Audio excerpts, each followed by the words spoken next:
मोदी को जान से मारने की धमकी देने वाले खालिस्तानियों की मुश्किलें बढ़ गई है। उन्हें बड़ा झटका लगा है क्योंकि बातचीत से ही पहले भारत ने इन गैंगस्टरों और खालिस्तानियों की लिस्ट जो है वो कनाडा को जो है सौंप दी थी। खालिस्तानी आतंकवादियों के बारे में जानकारी जुटाई थी, कनाडा को जो है लिस्ट सौंपी गई है। वहीं भारत और कनाडा के इस मुलाकात के बाद जो है काफी ज्यादा स्थिति में सुधार आया है और यही नहीं, एक बड़ा फैसला म्यूचुअली दोनों देश के बीच लिया गया है जो आने वाले समय में इनकी स्थिति को और ज्यादा बेहतर और मजबूत करेगा। और ये फैसला है भारत कनाडा के नए उच्चायुक्तों को नियुक्त करने का, जिस पर अब दोनों ने जो है सहमति जता ली है। क्या है पूरा माजरा, विस्तार से जानेंगे। सबसे पहले बात करेंगे खालिस्तानी आतंकवादियों की लिस्ट के बारे में। तो पीएम मोदी ने कनाडा में G7 समिट में हिस्सा लिया। पीएम मोदी की G7 शिखर सम्मेलन के लिए कनाडा यात्रा से पहले ही गृह मंत्रालय ने केंद्रीय सुरक्षा एजेंसी को 8 कनाडा स्थित भगोड़े गैंगस्टर और आतंकवादियों के बारे में खुफिया जानकारी इकट्ठा करने और साझा करने का निर्देश दिया था। इनमें खालिस्तानी आतंकवादी अर्शदीप सिंह उर्फ अर्शदुल्ला लखबीर सिंह लांडा शामिल है। रिपोर्ट के अनुसार दिल्ली और ओटावा अंतर्राष्ट्रीय अपराधों से निपटने के लिए एक संयुक्त कार्य समूह बनाने के लिए बातचीत में लगे हुए हैं, सूत्रों ने बताया। कनाडा में न्यायिक प्रक्रिया से जुड़े मुद्दों पर चर्चा के लिए एक तंत्र होगा, जबकि भारत खालिस्तान, अलगाववाद और उग्रवाद से जुड़ी चिंताओं को सामने ला सकता है। एक सूत्र ने कहा कि लांडा और अर्श के अलावा इस सूची में लॉरेंस बिश्नोई गिरोह का सदस्य लिपिन नेहरा, हिमांशु भाव के करीबी साथी राहुल उर्फ हैरी, कैलाश रिटोली और लक्ष्य गुदन और चंडीगढ़ का लकी पटियाल शामिल है, जिसने 2016 में देवेंद्र बबिया के एनकाउंटर के बाद गिरोह को संभाला था। वर्तमान में कनाडा में काम कर रहा लकी पंजाब, हरियाणा, राजस्थान, हिमाचल प्रदेश, दिल्ली और पश्चिम उत्तर प्रदेश में लगभग 400 शूटर को नियंत्रित करता है। वो लॉरेंस बिश्नोई और गोल्डी बरार गिरोह का प्रतिद्वंदी है और उस पर 5 लाख रुपए का इनाम है। सूत्रों ने बताया कि केंद्रीय एजेंसियों के पास पहले से ही विदेश में सक्रिय अपराधियों की सूची थी, लेकिन कनाडा में स्थित अपराधियों और उनके मामले की स्थिति के बारे में नई सूची मांगी गई थी। सूत्र ने बताया गृह मंत्रालय के निर्देशों के बाद 8 अपराधियों की सूची है, उनके आपराधिक डिजोर और उन्हें वापस लाने के भारतीय एजेंसियों द्वारा किए गए प्रयासों की सूची तैयार की गई है। सूची में बबिया गिरोह के सहयोगी जहर सिंह उर्फ प्रिंस चौहान भी शामिल है, जिसका जबरन वसूली मॉडल पंजाब में सक्रिय है। गुरजंत सिंह उर्फ भोलू, जो पंजाब के तरनतारन जिले के हवेलियन गांव का रहने वाला है, वैश्विक ड्रग सिंडिकेट का प्रमुख व्यक्ति है। भारत की केंद्रीय जांच एजेंसियों ने दल्ला की गिरफ्तारी पर चर्चा के लिए रॉयल कैनेडियन माउंटेड पुलिस के संपर्क किया था। गौरतलब है ये पहली बार था जब भारत की केंद्रीय जांच एजेंसी में से किसी ने दल्ला की गिरफ्तारी पर चर्चा करने के लिए रॉयल कैनेडियन माउंटेड पुलिस के संपर्क किया था और ये भारत द्वारा उनके प्रत्यर्पण के लिए किए जा रहे प्रयासों के बीच हुआ। सितंबर 2023 के बाद भारत और कनाडा के संबंधों में तनाव आ गया, जब तत्कालीन पीएम जस्टिन ट्रूडो ने कनाडा स्थित खालिस्तान अलगाववादी हरदीप सिंह निज्जर की हत्या में भारत सरकार की संभावित संलिप्तता पर संदेह जताया। दोनों देश एक दूसरे के राजनयिकों को निष्कासित कर दिया। भारत ने इन आरोपों का खंडन करते हुए इसे बेतुका और प्रेरित बताया था।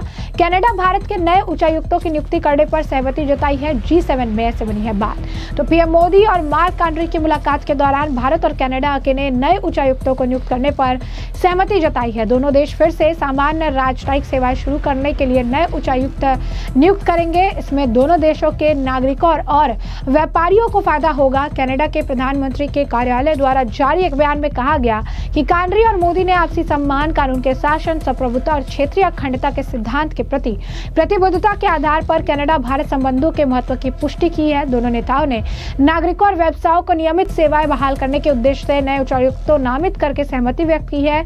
दोनों नेताओं ने आपसी सम्मान, कानून के शासन, संप्रभुता और क्षेत्रीय अखंडता के सिद्धांतों के प्रति प्रतिबद्धता पर आधारित कनाडा भारत संबंध के महत्व की पुष्टि की है। वही विदेश सचिव विक्रम मिस्री ने इसकी पूरी जानकारी दी है। क्या कुछ कहना है इस पीएम मोदी और कनाडाई प्रधानमंत्री कार्नी की मुलाकात को लेकर, विक्रम मिस्री का जरा सुनिए। जैसे कि आपने उनका बयान सुना, उन्होंने कहा कि दोनों देशों के प्रमुख इस महत्वपूर्ण रिश्ते में स्थिरता बहाल करने के लिए संतुलित कदम उठाने पर सहमत हुए हैं।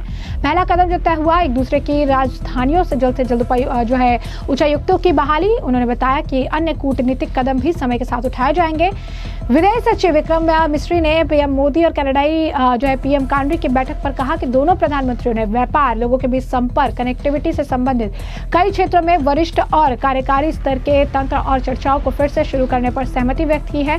उन सभी का उद्देश्य संबंधों को और अधिक गति प्रदान करना है। दोनों नेताओं ने स्वच्छ ऊर्जा, स्वच्छ प्रौद्योगिकी, डिजिटल इंफ्रास्ट्रक्चर, AI, खाद्य सुरक्षा, महत्वपूर्ण खनिज आपूर्ति श्रृंखलाओं संबंधित कई मुद्दों पर संभावित सहयोग पर भी चर्चा की है। Shri Narendra Modi and Prime Minister Mark Carney of Canada have just a short while ago concluded a very positive and constructive meeting on the sidelines of the G7 summit here in Kananaskis in Canada.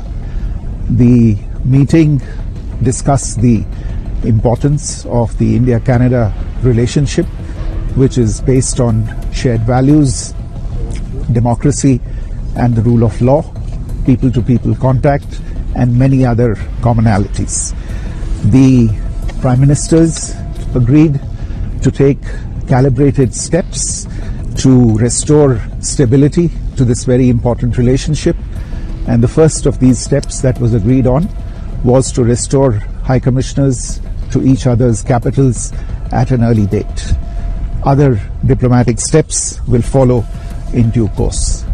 The two Prime Ministers also agreed to resume senior and working level mechanisms and discussions in a host of areas related to trade, to people contact and connectivity, all of them intended to bring greater momentum to the relationship.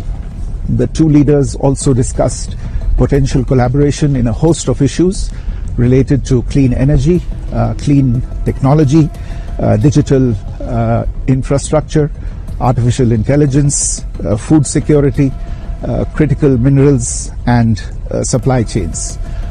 In view of the trade negotiations between the two countries that are currently paused, the two leaders also decided to instruct their officials to take it up at an early date.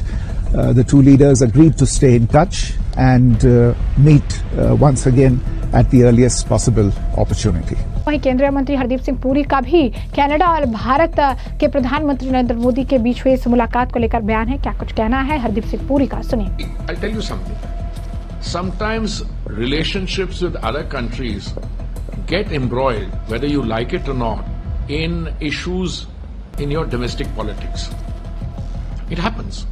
Canada is not an exception. Maybe there the domestic political dimension got a little out of control, and it happened. This happened with India. In India also, I'm telling you, I have been a student of diplomacy, as I said, as a foreign service officer for 39 years.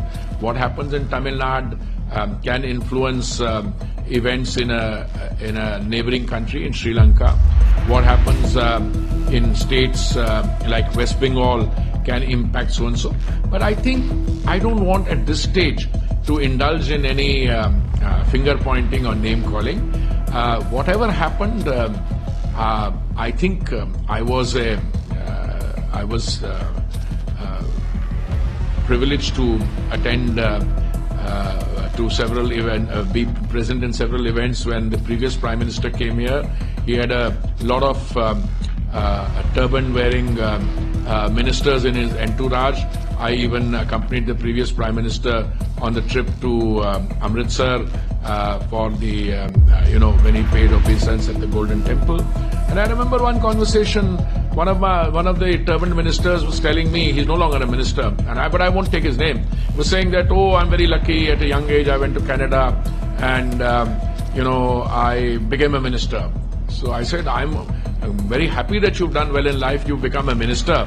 But I stayed back in India and I also became a minister. Now, and I was a little older than him. You see, the presence of some people who go there for better economic prospects, and in the process, they end up, falsifying the reasons for their going there, alleging persecution or other thing. It's entirely unjustified. What the Honorable Prime Minister has done during these 11 years for the Sikh community, I put out details in the social media. I mean, you can count the number of steps. No Prime Minister in the history of independent India since 47 has done as much for the Sikh community as Prime Minister Modi has done. And that is not only a reflection of his own respect for the Sikh community, but his constant desire to ensure that the Sikhs as a minority and other minorities get a fair deal. And yet this falsification of narrative takes place all the time.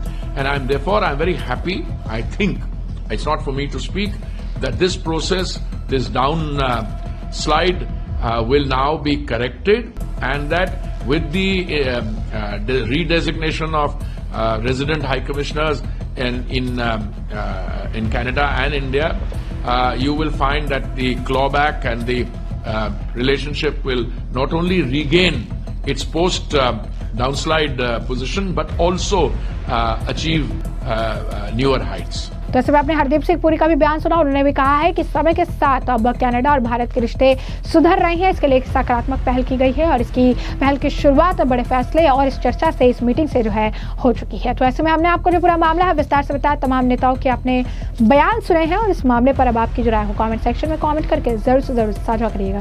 धन्यवाद।